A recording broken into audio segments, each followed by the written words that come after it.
Hello, everybody. This is Paul Herman, the Prince of Motivation and host of Zaka Presents My Journey.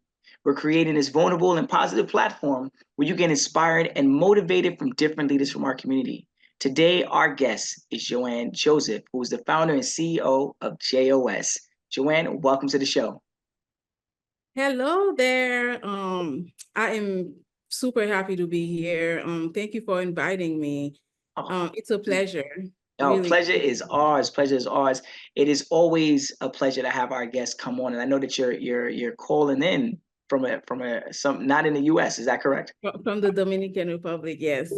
Come on, listeners, get to get to it. We're gonna get into that, right? Hopefully, you're taking a vacation, but obviously, on your vacation, we're not gonna take up too much of your time. We're gonna dive right in, and I want the listeners to know a little bit more about you. You know, where you grew up, and where you living now. Well, I was born and raised in Haiti, and I came to the US when I was about 14 years old, and I was raised after that in South Florida. Okay, so born and raised in Haiti. What part of Haiti? Well, I don't really like to say too much about where I'm from in Haiti just because of how things are going on right now in Haiti. But I would say my father, I'm part Jacmel. My father's from Jacmel, and my mother is from the north side, which is a small place called Tidrivière. Okay. And you said you came here at the age of 14. Did you come here by yourself, or did you come with your family? Yeah, I came with my family at the age of 14. Okay. Well, very humble beginning. I was going to say that transition. You know what I'm saying? Because you were at an age to understand the difference, right? You know, when some of the guests before, they're like, yeah, I can't even remember. I was like 3, I was 5.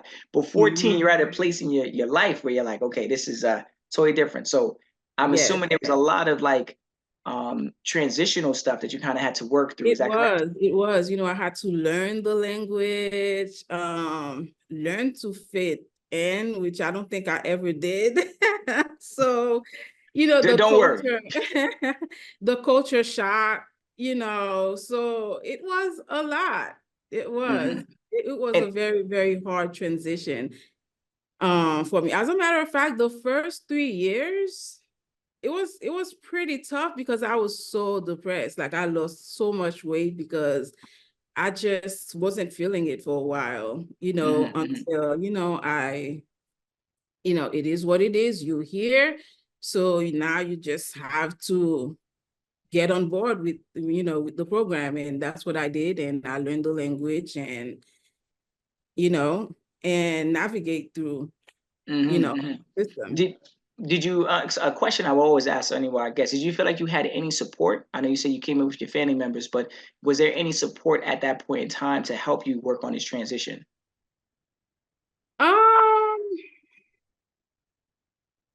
Being Haitian, Haitians don't baby their kids, it's like, okay, you here, you better get to it. Okay. You need to understand the language right now. You need to speak it right now. So, we pretty much, as far as support, I don't know. It was a lot of trial and error. Trial and error. That's pretty much, yeah, exactly. Okay. Well, I mean, a lot of the guests, former guests that of the Haitian culture have always talked about the resilience and like this, like to kind of like work through stuff. So I'm hearing it. It's like it's running parallel with everyone else's story, right? Yes. We're gonna figure it out. Okay, honey. So shout out to mom and dad, the family for this kind of like encourage you to kind of fight through that. Cause I know, like you said, at that time, transitional period, you could lose yourself in the mix of that.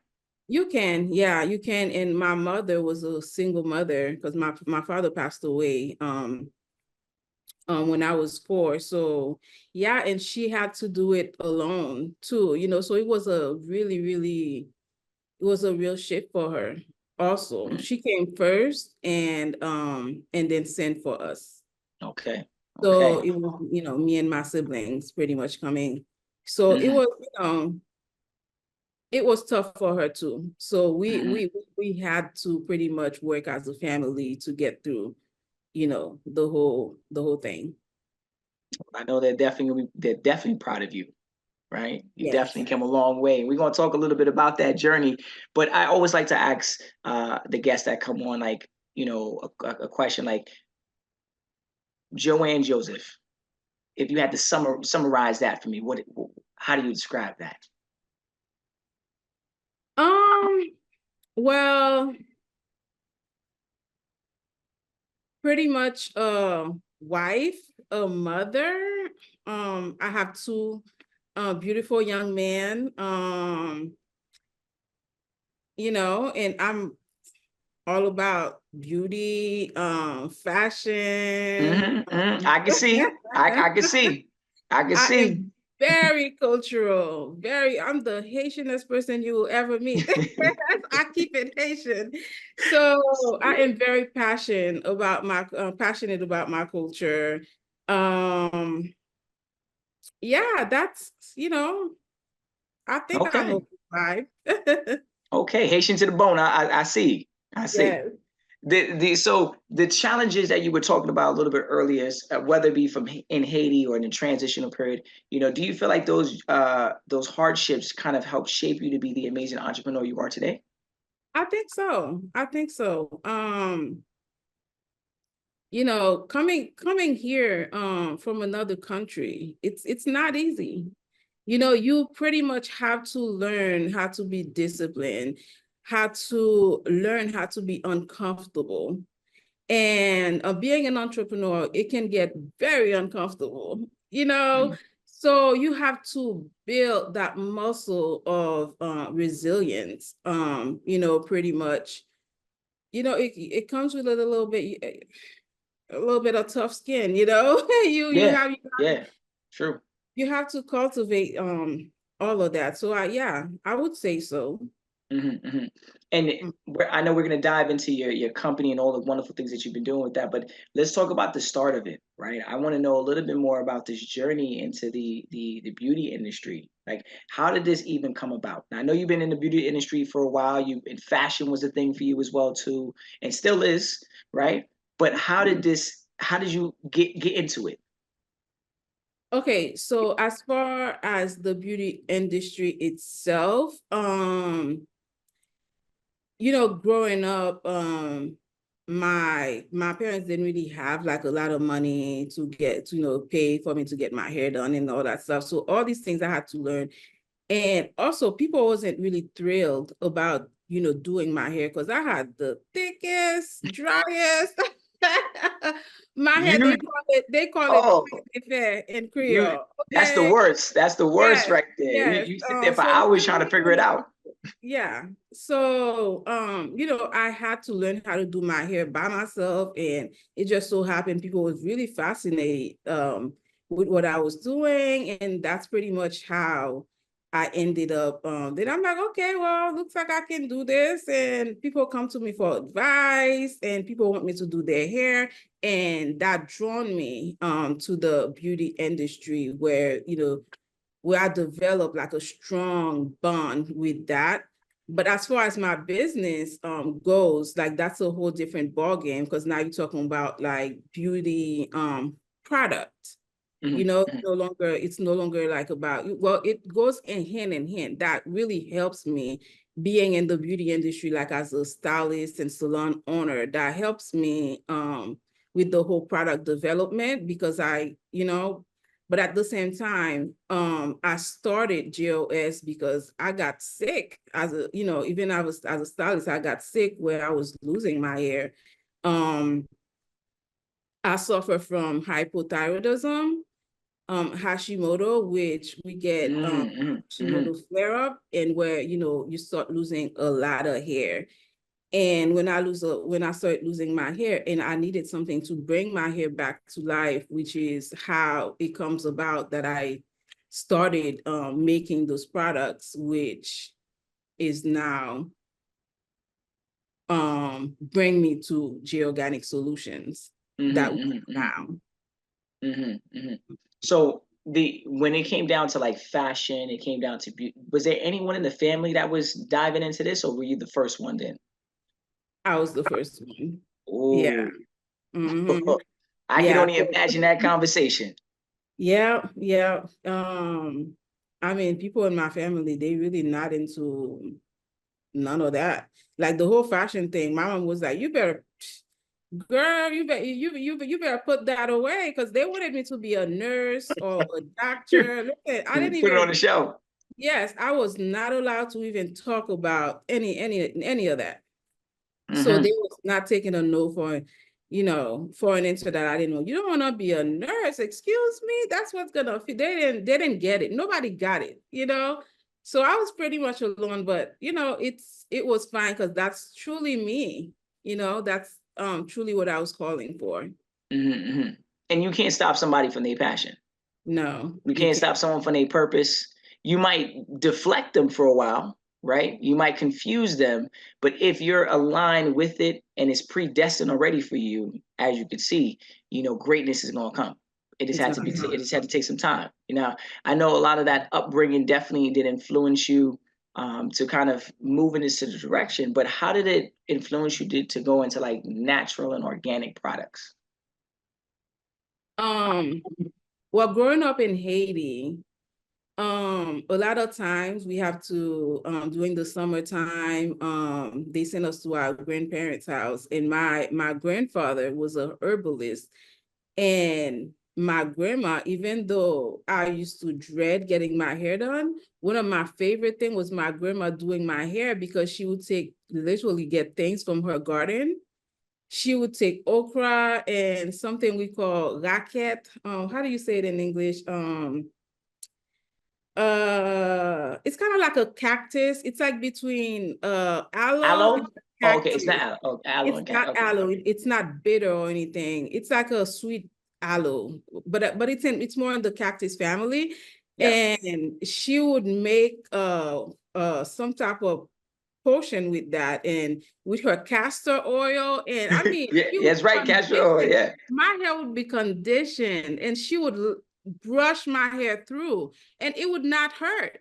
And that was one of my favorite things. Like I was so fascinated with how she always uses natural resources that she have in her garden, in her house.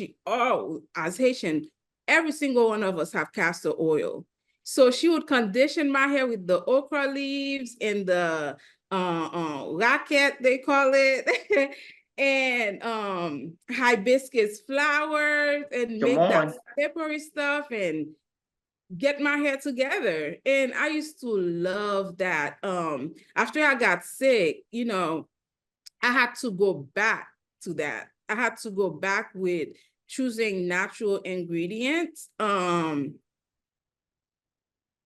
Take out all the unnecessary. So a lot of things that we use that's in products, they're really unnecessary. They don't have to be there. So I True. had to go back to that and try to live a more natural lifestyle. And I started with my hair.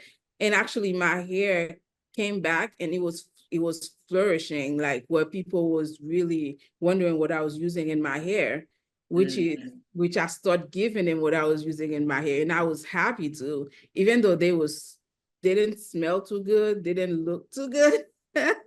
It's always those products. They had to be refrigerated, but they Yes. worked, Yeah. and as people Yeah. coming back for more, and that's how I'm like, okay, well, looks like we have something there.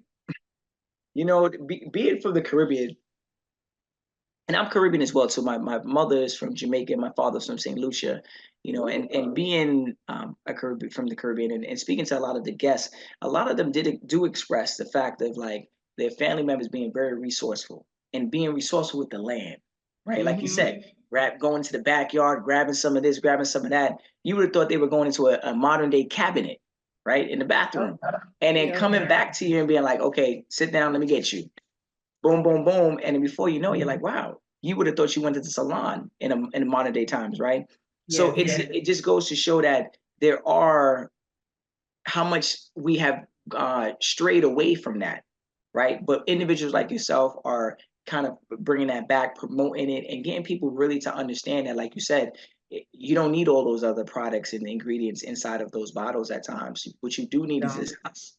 So it's amazing to see that you have worked on that over the many years, and now you got your own business. right? This is big. You got your own business, right? So talk to us about JOS Solutions and how did you like come about this? I know you said it was during another transitional time in your life, but like, what were like some of the challenges you faced to open up this business? Oh, it was a lot of challenges. First of all, I didn't have the funding to start with. So my funding was very limited because my husband wasn't on board with it because it's like, okay, what are you doing? That's not gonna fit us. That's not, it takes a while for him to believe in the dream, to see the vision. Um, so it was a lot of challenges, like even with my starting my first logo, I paid $5 for the logo that we know and love now. So Okay. yeah, I had to be very creative with what I had in order to make it work. I had to a lot of contract manufacturers I would call, they need you to start with like hundreds of thousands of pieces of product in order for them to be able to make, which pretty much forced me to get certified, in order to make my products so they to properly preserve them, to learn more about getting them tested and all that stuff. So it was a lot of challenges. Um, I didn't know much about websites. My husband knows a lot about that stuff, but he didn't want to, he did not want to interfere with anything I was doing. He's like, okay, you are way too picky. I'm not gonna, you figure it out. I had to get somebody to make me a website that crashed. When we first went viral, somebody posted a picture of their before and after, and so many people came to the website. It crashed. I only paid $15 for my first website. So we talk about a startup price of $20 right now. We got a logo at $5. We got 15 on the website. On the website, yes. Let me know who you were working with. It was. When Fiverr was actually Fiverr. Yeah. Yeah. So I find out about Fiverr, and that's how I got my first logo on there. From there, thank God, like the way I was very strategic when it comes to my logo, that I can change it. We started with Joanne's Organic Solutions, and it went from that to J Organic Care to J Organic Solutions. But people don't really realize that the logo is transitioning slowly. The name is changing because the logo pops so much. No matter what name that I put with it, it's still the J Organic logo. You will recognize it. So that's something I really I'm happy that I did. Which made it very easy for us to transition, because there's a lot of, even when we went to trademark our logo, we couldn't, because the name was already taken. It was too close to something else. So it's always, a lot of changes. I always tell entrepreneurs, when they're starting to really think about their logo, that's a very key point. Like, if you're really gonna keep that business, keep that logo, keep that branding going, you have to make your logo where the transition, as you transition into other names, it could easily change. And I like the fact that you're bringing up Fiverr. For the listeners that don't know, it's a freelancing website, where you could where a whole bunch of freelancers are on there, where you could actually look for logos, websites, someone to put a presentation for you, and you get it at a very, very low price. So I just want to kind of let the listeners know, to give them a little context on like the whole Fiverr thing. I know a lot of entrepreneurs do venture off into websites like that, where they could find someone else to do the work for them, and just send it to them. These people are all around the world, right? And some of them are really good at what they do. So I'm glad that you were able to kind of, because I know a lot of people talk about the startup price, just the cost of it all. but there are ways of going through it. So I'm glad that you mentioned it right there. Can you just like now from your journey of just doing this for so long, can you just describe to me like what hair represents for like a Black woman? Oh, I mean, hair is everything to us, really.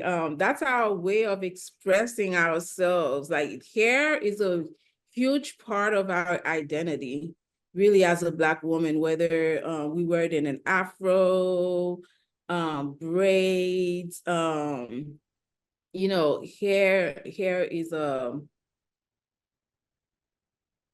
hair to us is the way, I know that's a little bit repetitive, but it's really our way of expressing ourselves. Mm-hmm. I give you that. It is it also gives like identity to people. Exactly. Exactly. And which is why I go so hard for,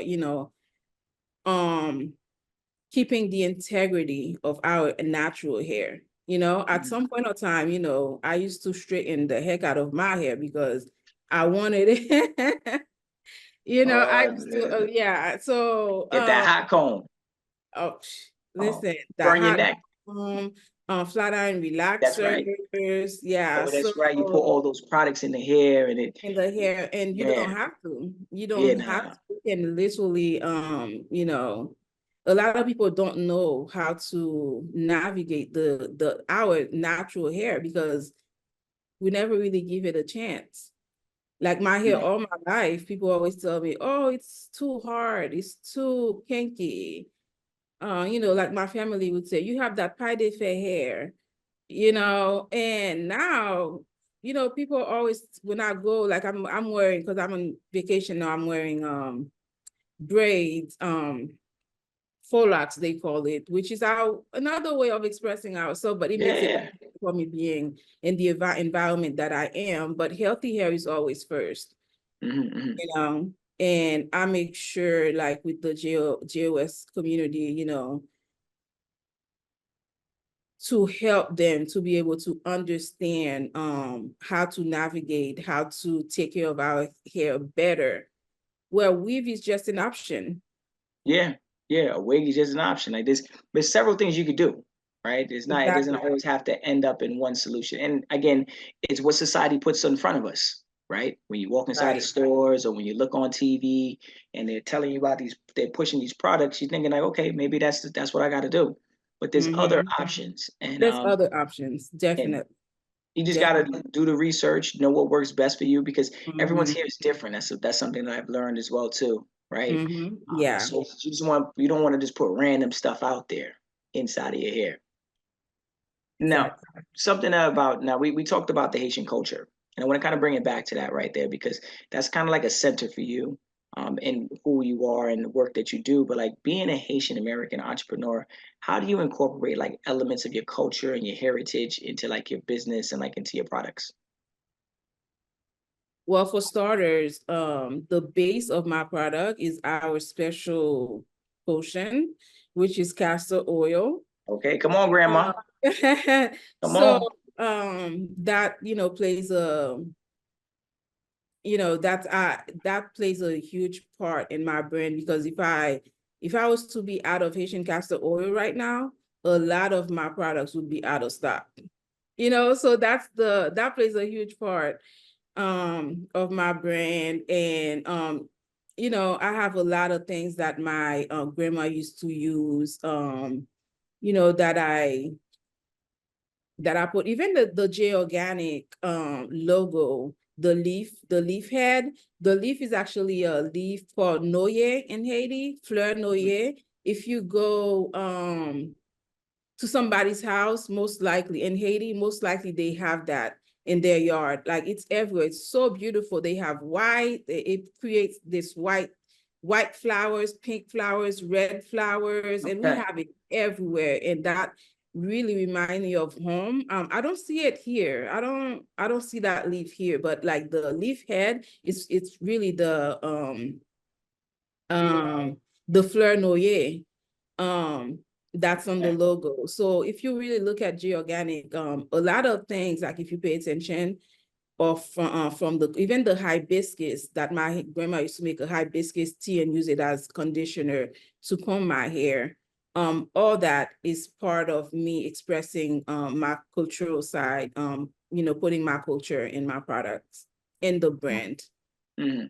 And that's got to be a hard job, just kind of being like, every time you do it, you're like, all right, before we move forward, we got to make sure these core values go with us, right? You can't, and then, you're always developing new products, in the many more years to come. Let's talk about like sustainability, right? Being able, I know we were talking about core values. Like, how do you ensure that the product and the practices align with the value that you're putting forth? Well,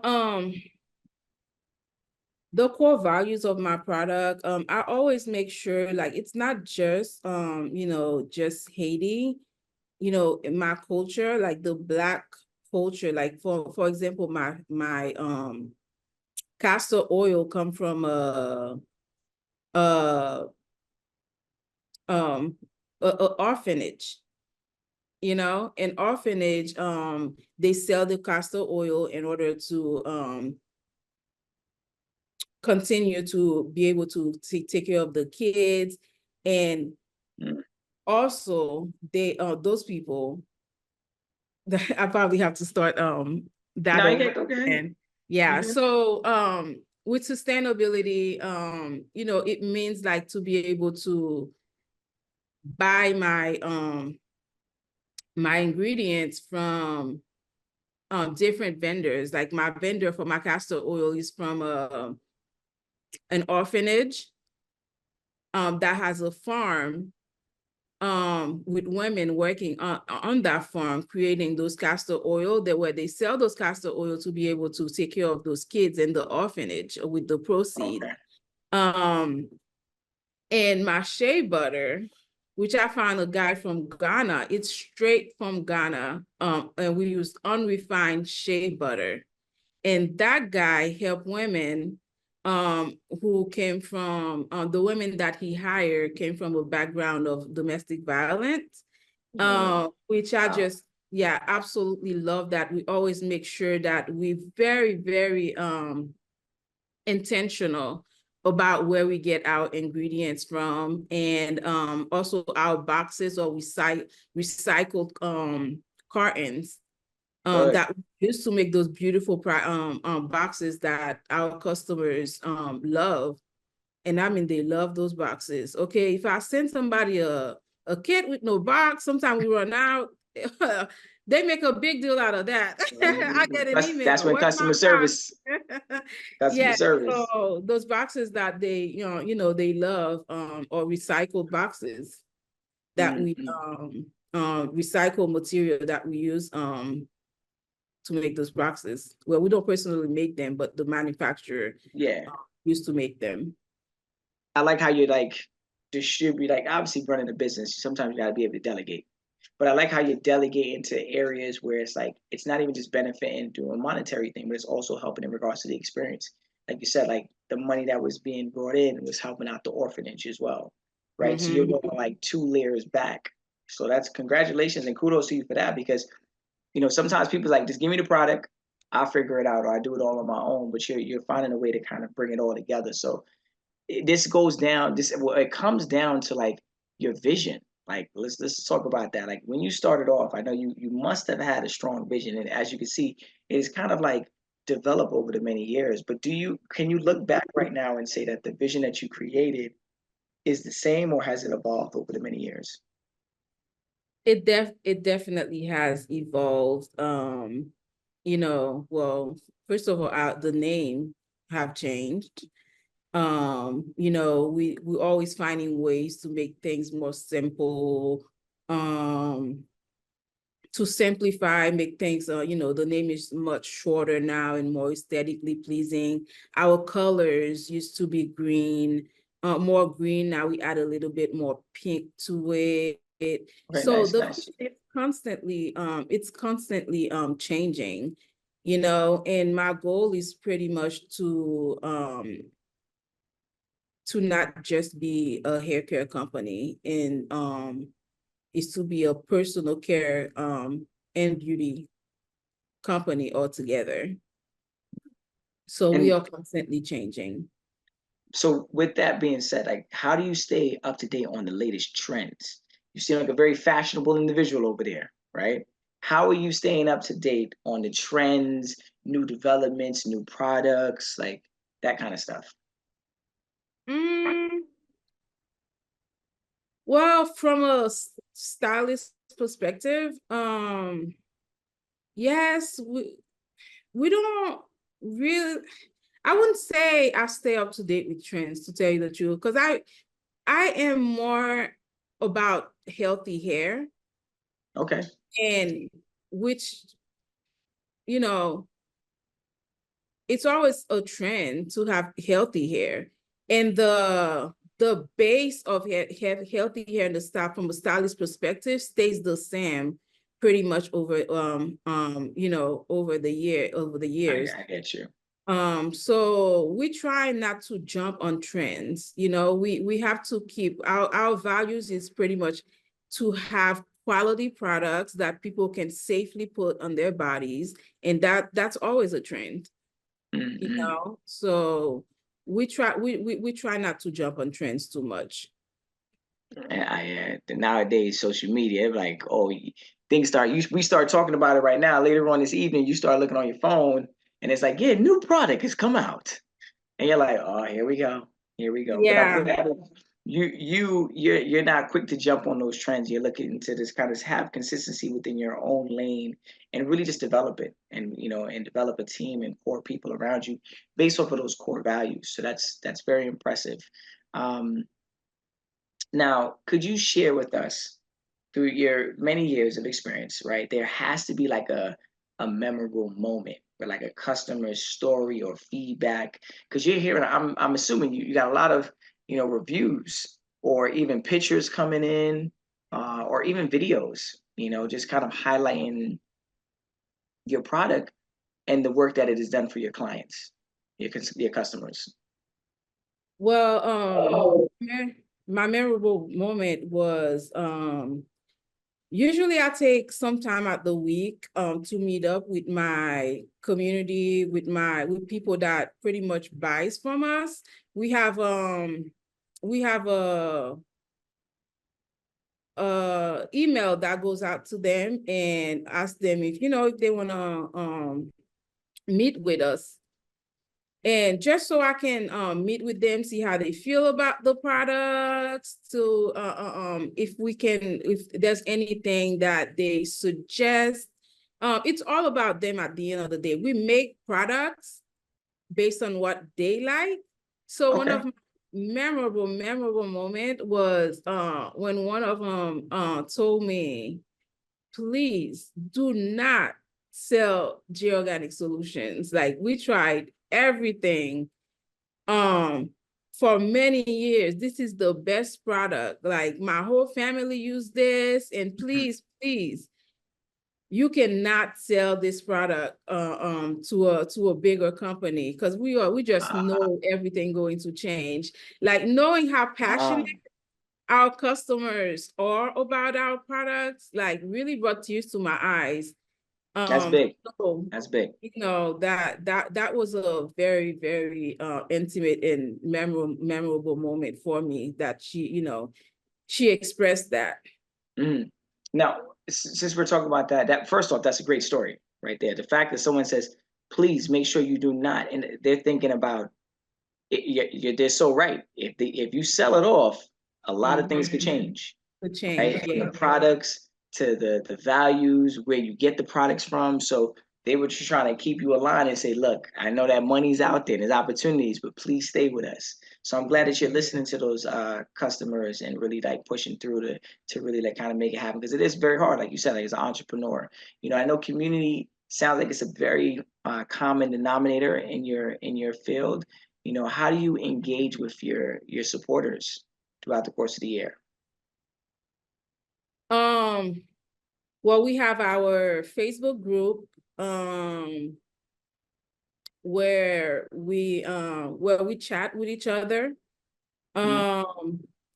We have, well, on Instagram, you know, Facebook, but our Facebook group is really for, we call them Josette, our Josette family, JOS family. So we have group chats where we are constantly keeping in touch with each other, where we share a lot of all on Facebook. Yeah, all Okay, on okay. Facebook. Well, hey, come on, that's the platform right there to utilize it. Yes, yes. Yeah, so yeah, that's pretty much how we keep up with our GOS family. Mm-hmm. And when it comes down to like as an advocate for natural beauty, like what advice would you give to someone looking to transition from I want to say the conventional way to like natural hair? I would say I know a lot of people don't want to go natural because, you know, some of them have relaxers. They've been wearing Yeah, relaxers for a long time. So it's a very uncomfortable thing to think about. Well, I have to have a big chop, and they think it's so hard to transition. In reality, it's really not that hard. There's a way to style. Like for me, I didn't do a big chop. Like I seamlessly transition into natural, and that's by using the right product, of course, and having the right method. I did a lot of true. curl rods, which help my hair, my natural hair blend in with the relaxer and slowly trim the hair. So I'm very specific because that part really, like some women, the whole big chop thing, they just don't like it, you know, Yeah, and I don't blame yeah, them. Like, you know, it yeah, should be a slow, some people are okay with it, but it can be a seamless, slow transitioning. You don't have to be uncomfortable. true. You know, make yourself uncomfortable just because you want to do a big chop. If that's not what you want, it's okay. I didn't do a big I never did a big chop, you know. I Mm-hmm. slowly went into the natural with you know, we have this product called well, it used to be the Moisturelicious, now it's the moisture buttercream. Okay.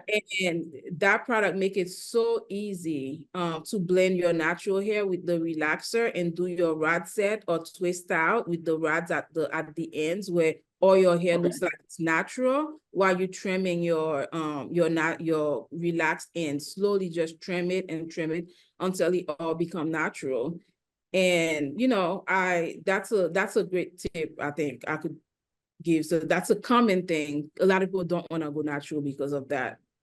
You know, they Yeah. don't transition. And sometimes people don't want to go natural because they just don't even know what really is They don't natural know where to is. start Yeah, or what to they don't know do. the process, and that's why it's important. Having a website, whether it was $15, right? Having a website that educates people on these types of products and the process that it takes, to kind of go to that. You definitely have achieved a lot, right? And more, I'm saying, you're as an entrepreneur, you've really manifested a lot of these things. Like you said, you were always into fashion and beauty, and you got to see it firsthand. Shout out again to Grandma, right? Those days in Haiti, and you were like, look, who knew, matter of fact, that those days would transform into these days where you own your own business, and now you're able to use some of those same products that Grandma was using in the backyard with you now to a larger group of individuals, and you're helping to save a lot of people in their hair, right? And with hair or with other areas of that makes people feel beautiful. Yes. You're putting a smile on people's faces, but you're also making people really appreciate the person and the individual that they are inside. So Yes. that's a very, very, very, very big job, right? Our knowledge. Any Yes. last words for our listeners? Joanne, you've done a phenomenal job at answering these questions and sharing your journey with us. But any last words for the listeners? Well, whether, you know, I know there's a lot of aspire entrepreneurs out there, you know, who don't know where to start and how to start, when to start. I would say, you know, the thing is to just start. Really, you will learn along the ways. I didn't have all the answers. When I started, entrepreneurship is not, it's not as glamorous as it seems, but it's all worth it. And if that's what you want, I would say go for it and learn along the way. And just know it will not be easy, but it will be worth it and you will get through it. And we got to have that little Haitian resilience. That's what needs to happen. You got to pull up and say, "Ça passe, naboule." Yeah. All day. You know what I'm saying? I love my Haitian food as well too. I love eating some babaku on a side note, right? And I drink babaku and eating the banana. But Johanne, thank you so much for just being a part of the show today and really just sharing your journey and your story. And I want to let the listeners know, if you want to hear more inspirational stories like Johanne, please check us out on ZakaConnect.com. Follow our social at Zaka Connect and follow our feed, Zaka, wherever you listen to your podcasts. And don't forget to follow J Organic Solutions. Come on. Okay, you have to follow J Organic Solutions on all social media, J_Organic Solutions on Instagram and Facebook. Good. And website? And our website, jorganicsolutions.com. That's right. Come on, $15. You better say it proud. Okay. Well, we came a long way. Yeah, true. True. Well, congratulations and thank you so much. Thank you. And